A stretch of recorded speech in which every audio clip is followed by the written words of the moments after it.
Организаторите тази година се бяха постарали максимално да затруднят участниците в надпреварата.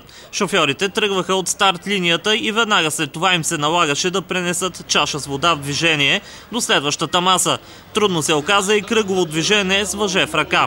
Следващото изпитание, така наречената осмица, както и за обикаляне на колчета, допълнително объркваха състезателите. Добре познатия перпендикулярен гараж и маневрирането в тясно пространство станаха причина за събарянето на много от флагчетата. Всяка грешка носеше на шофьорите 5 наказателни секунди. В тази годишната надпревара обаче се включиха едва 3 жени. Има много добри шофьори мъже, както и много добри шофьори жени. Има мъже, които въобще не могат да карат, както има и жени също, които не могат да карат. Просто мъжете явно карат повече, имат повече стаж, докато жените са по-плашливи и може би от тях зависи това, че може и да не са по-добри шофьори, но мисля, че и от двата пола има много добри шофьори. Добре, че не вали.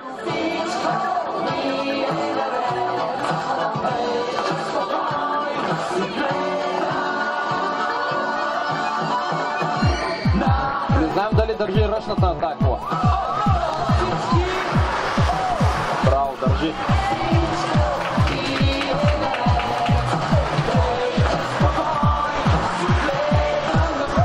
Аплодисменти.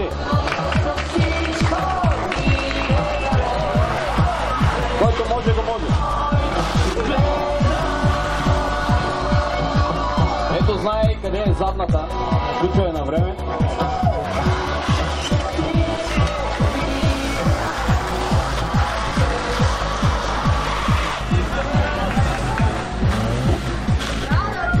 Право, едно много добро минаване на трасето.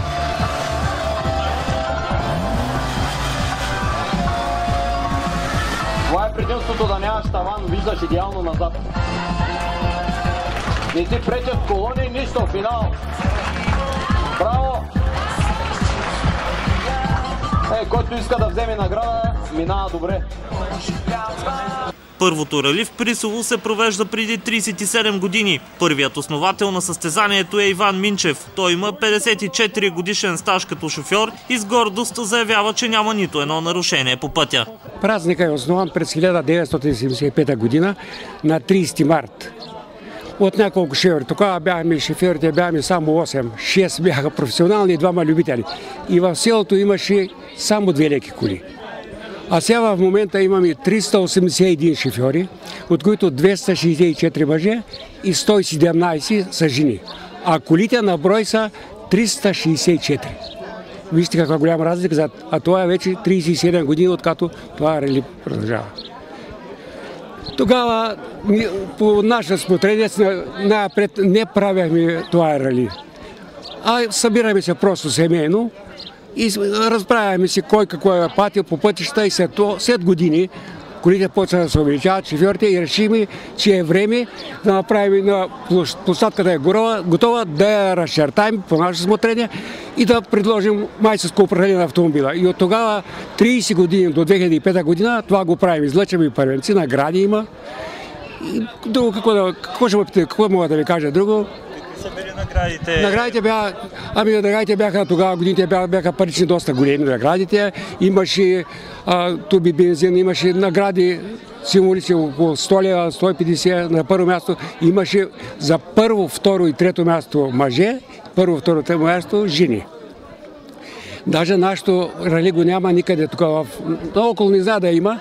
Даже 2005 година бяха пристигнали от Севлиево. Идваха едни момчета тук, направиха шоу, каза такова, че да изпевли. Какво трябва да умее? Трябва да умее първо да е човек и първо трябва най-важното за мен, първо да спазва ограничението на скоростта, да му употребява алкохол и да не мисли, че леката кола е детска играчка. Най-важното за мен. Всички трябва да спазваме правилника, защото не са желателни нещастните случаи, които се получават всеки ден. Много ми е приятно, че след 30 години, аз съм 30 години го ръководим, са прекъсна за 7 години, не знае по какви причини беше прекъснато и сега пролетта потвърдите на младите колеги и казвам, моля ви се, дайте да възродим този празник, да го възродим.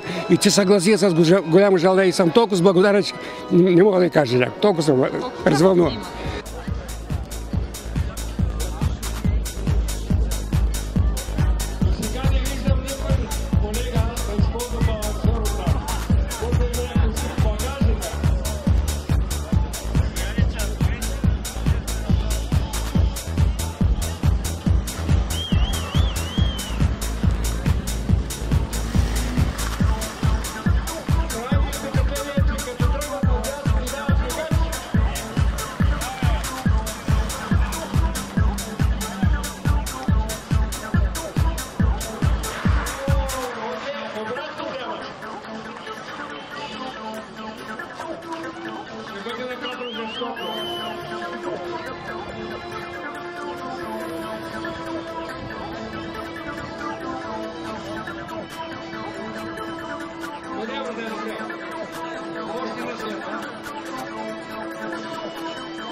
През последните 7 години Рали Присово е спряно. Тогава старите организатори предоставят инициативата на младите шофьори. И в последствие се оказа, че младите нямат тази отговорност, която трябваше да имат, да направят инициативни комитети, а знаем, че вече изискванията са според нормите за провеждане на такова състезание, на такава проява, трябва да са съобразени с всички изисквания на КАТ, на районното управление на полицията.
Очевидно, завръщането на ралито в Присово предостави много емоции на жителите и гостите на селото, затова най-вероятно състезанието ще бъде проведено и до година.